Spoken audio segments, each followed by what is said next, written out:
स्वाहा।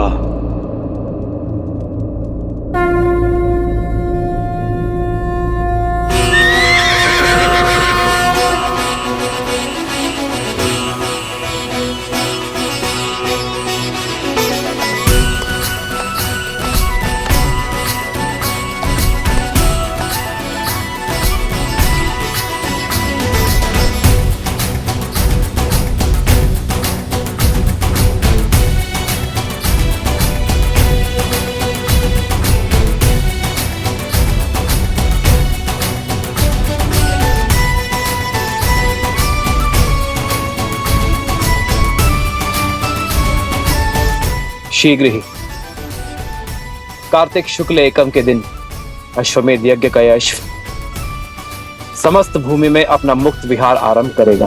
जय श्री राम! जय श्री राम! जय श्री राम! जय श्री राम! जय श्री राम! कुश, कुश, अब और चला नहीं जा रहा है। भूख लगी है। भूख का राग मत चलाको, चलते रहो। तुम क्या खा रहे हो? खा नहीं जाओ, केवल चबा रहा हूँ। गले के नीचे अभी तक कुछ नहीं उतरा। खा के बोलो कुछ, कुछ समझ नहीं आ रहा। तुमने कहा तो खा लिया। अब तक तो केवल चबा रहा था। इतना भी मूर्ख नहीं हो कुछ। मैं यहाँ भूख से मरा जा रहा हूँ और तुम अकेले फल खा रहे हो। भूल गए मैं किसका पुत्र हूँ? माता सीता। ये कैसी प्रतीति है, कैसा आभास है यार। एक और लगता है कि कुछ बहुत शुभ घटने वाला है, तो दूसरी ओर लगता है कि कुछ ऐसा घटा है जिससे भक्ति की पावन डोर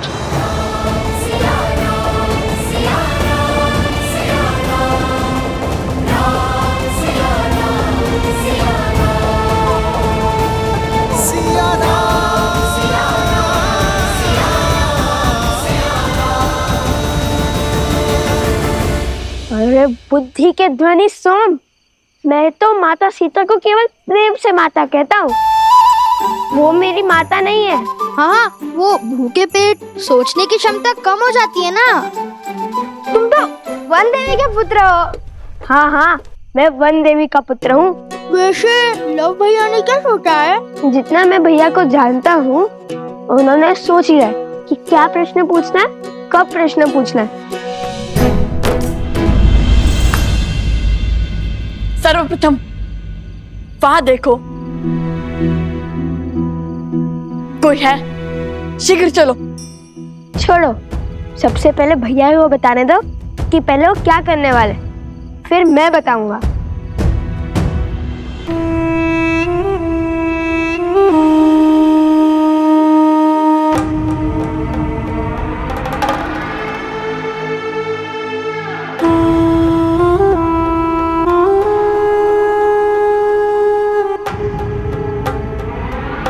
मैं तो साधारण सा दूत हूँ।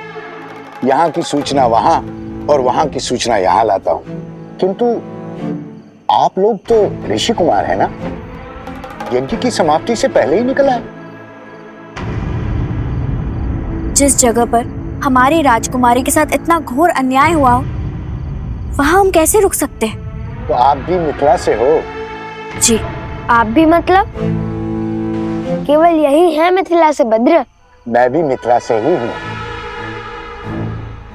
मेरे पिताश्री तो राजदूत हुआ करते थे, किंतु मैं सामान्य व्यापारियों की भांति कार्य करता हूँ। किंतु एक प्रश्न है मन में। पूछिए। जिन्हें मिथिला के राजा ने क्षमा कर दिया, उनसे आप क्यों क्रोधित हैं? आप क्यों नहीं क्षमा कर पा रहे हैं? यहाँ बात क्षमा और दंड की नहीं है, सत्य की है। यदि प्रभु श्री राम अपराधी होते तो भला भगवान वाल्मीकि हमें अयोध्या क्यों भेजते? और वो भी कला के बल के साथ। तो फिर निकल क्यों आए? क्या समस्या थी वहां? समस्या थी महारानी सीता की अनुपस्थिति। हम वहां से निकल आए क्योंकि एक ऐसा प्रश्न मन में उठा जिसका उत्तर हमें शीघ्र जानना है। महाराज ने महारानी सीता का त्याग कर दिया, किंतु हमें पूर्ण विश्वास है कि ये निर्णय अकेले महाराज का नहीं था, और ये निर्णय यदि महारानी सीता और महाराज राम का था तो ये प्रश्न भी हमें उन दोनों से एक साथ पूछना होगा। इसलिए सर्वप्रथम हमें महारानी सीता को खोजना होगा। ना जाने कितने प्रश्न उठ रहे होंगे उन दोनों के हृदय में, किंतु आर्य, यदि उन्हें सत्य का आभास हुआ तो मैं उनके मन में आपका पुष्प मुरझाने नहीं दूंगी।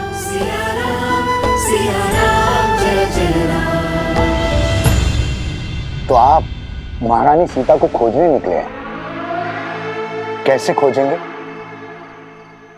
एक ही मार्ग है जो भैया ने सोच रखा है, किंतु मैंने अभी तक तुम्हें वो मार्ग बताया नहीं है। इसलिए सब जानने के लिए आतुर है। भैया आप कब बताएंगे? हमें अश्वमेध यज्ञ को रोकना होगा। किंतु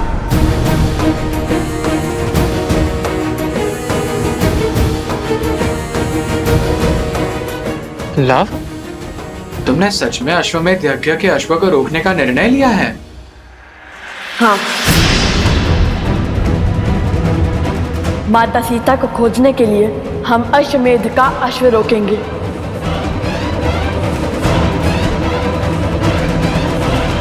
क्या? बहुत देख कुछ, वो देखो।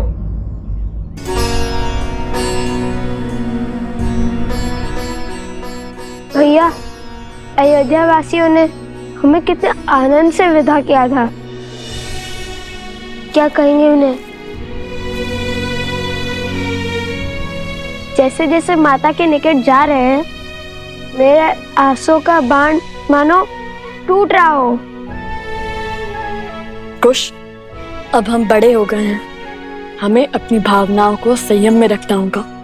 भैया, अभी हम बड़े कहाँ हुए? अभी तो हम श्री राम से, उनके भाई से और हनुमान जी से कितने छोटे हैं। यहाँ तक कि उपगुरु से भी छोटे हैं। पहले भी छोटे थे। पहली बात, बड़ा होने का अर्थ किसी और से बड़ा होना नहीं होता कुश। और दूसरी बात? और दूसरी बात, कोई भी आयु से बड़ा नहीं होता। बड़े तो अनुभव से होते हैं, और भगवान वाल्मीकि के आशीष से हमने तो अनेक अनुभव हुए हैं ना।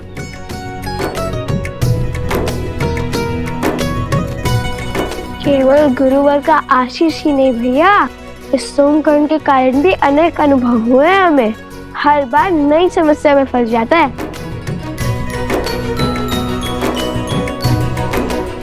चलो।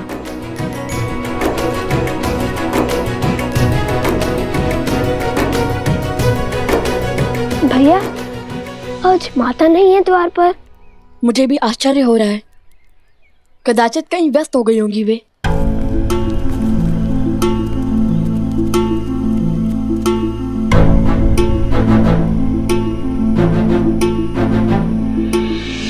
कैसी है श्री राम की अयोध्या? साथ क्या लाए और महाराज से भेंट हुई? प्रजा ने तुम्हारे मुख से राम कथा सुनी? कोई उपहार मिला? जो भी पूछना है सोमकर्ण से पूछो। आकुश, माता के पास चलते हैं। आज प्रथम बार माता हमारे स्वागत के लिए द्वार पर नहीं आई। लगता है खाली हाथ लौटे हो।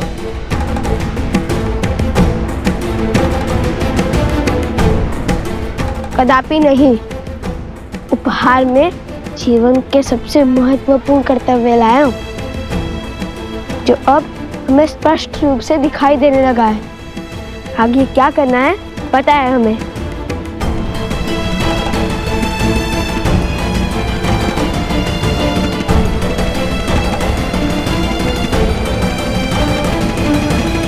प्रभु, उन दो ऋषि कुमारों ने गीत तो अद्भुत गाया।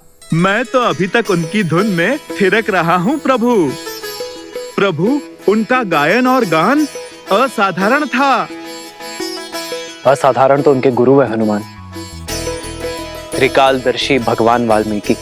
हाँ प्रभु, उन्हीं के आश्रम में तो रहते हैं वो दोनों। मुझे लगता है अयोध्या की सीमा से अधिक दूर नहीं होगा वो आश्रम। सूर्यवंश के इन सूर्य का तेज अयोध्या तक नहीं पहुंचना चाहिए, श्री राम तक भी नहीं।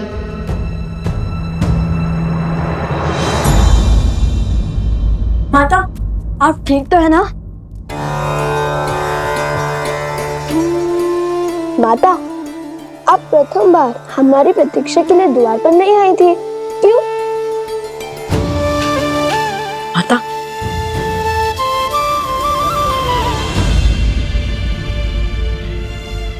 आपका हाथ तो तप रहा है।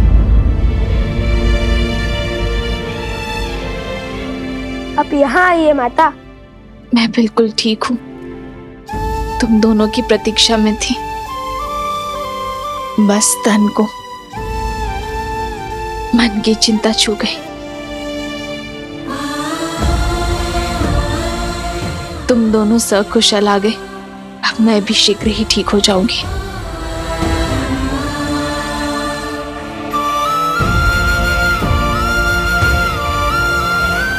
मैं अभी आपके लिए जड़ी बूटी लेके आता हूँ। गुरुदेव ने हमें सिखाया था, आप देखना, आप शीघ्र ही स्वस्थ हो जाएंगी।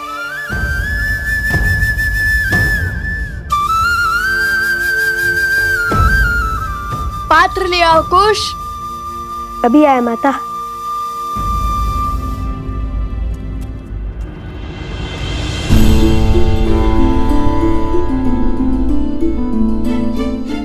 आर्य, मैं इनसे अयोध्या के बारे में कैसे पूछूं? एक और मन करता है कि अयोध्या की कुशलता के बारे में पूछूं, तो दूसरी ओर अयोध्या में हुए उनके अनुभव का विवरण जानने से भयभीत भी है।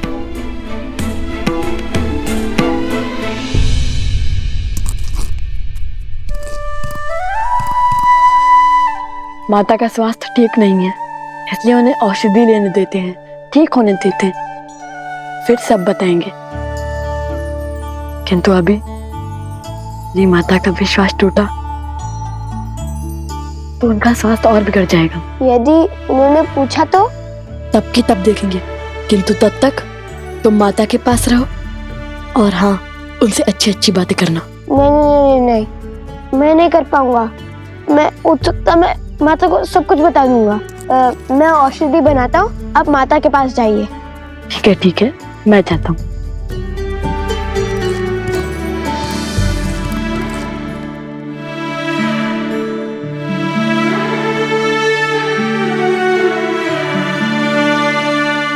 कुश पात्र में बूटी लेने गया है माता। वो हट कर रहा था कि आपके लिए बूटी वही बनाएगा। पुत्र, तुमने कुछ बताया नहीं। कैसी लगी अयोध्या? सब कुशल है ना वहां? हाँ, सब ठीक है वहां पर। सब कुशल है, पूर्णतः कुशल।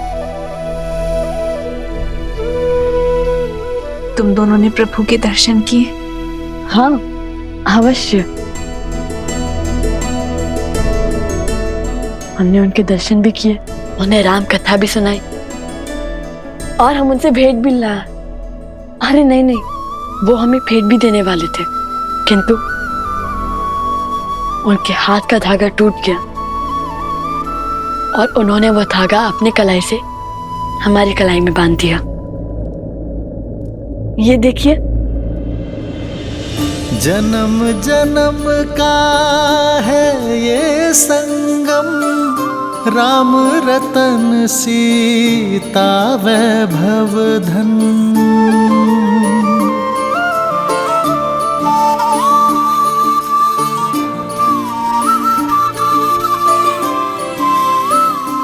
ये धागा महारानी सीता ने उन्हें बांधा था।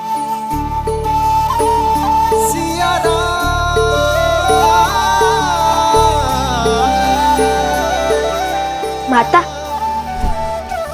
ये लीजिए।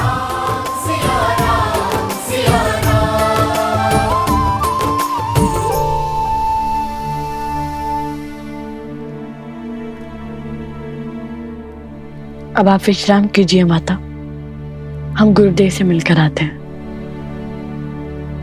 कुश, क्या हुआ है तुम्हें? मुख पर इतनी उदासी क्यों है? लाओ, सत्य बताओ मुझे, प्रभु श्री राम ने क्या कहा तुम्हें? माता, श्री राम केवल वीरों के प्रभु हैं, नारियों के नहीं।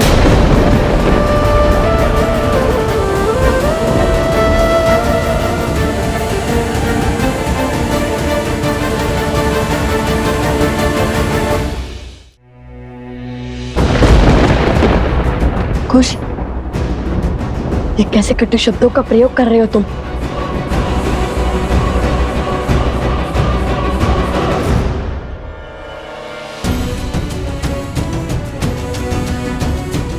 कुश, क्या हुआ?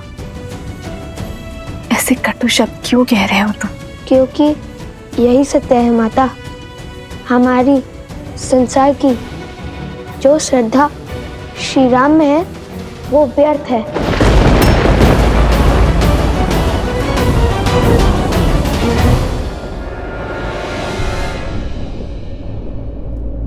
तो अयोध्या से श्रद्धा का अर्थ सीख के आए हैं मेरे पुत्र।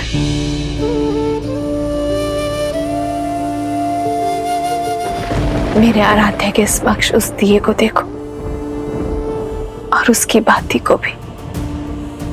श्रद्धा इस बाती की भांति है, जिस प्रकार अग्नि इस बाती को जलाती है, किंतु इतना कष्ट सहने के बाद भी बाती अग्नि का साथ नहीं छोड़ती, क्योंकि बिना जले प्रकाश कैसे फैलेगा? प्रकाश फैलाने के लिए बाती को जलना ही पड़ता है। उसी प्रकार श्रद्धा हृदय को पीड़ा तो दे सकती है, किंतु इसका अर्थ ये नहीं है कि तुम श्रद्धा का ही त्याग कर दो और तुमने तनिक सी पीड़ा देखकर अपने प्रभु के प्रति अपनी श्रद्धा का ही त्याग कर दिया।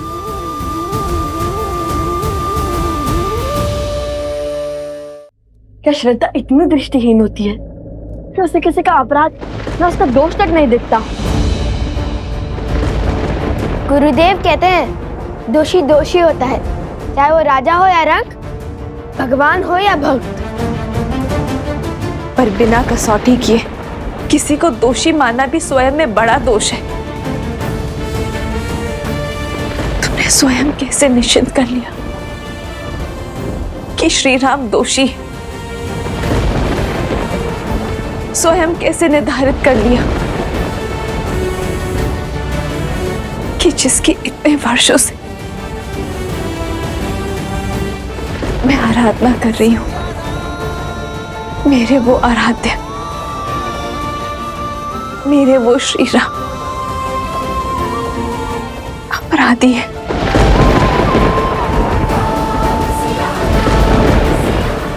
दोष और गुण निर्धारित करने का ज्ञान प्राप्त कर लिया तुमने?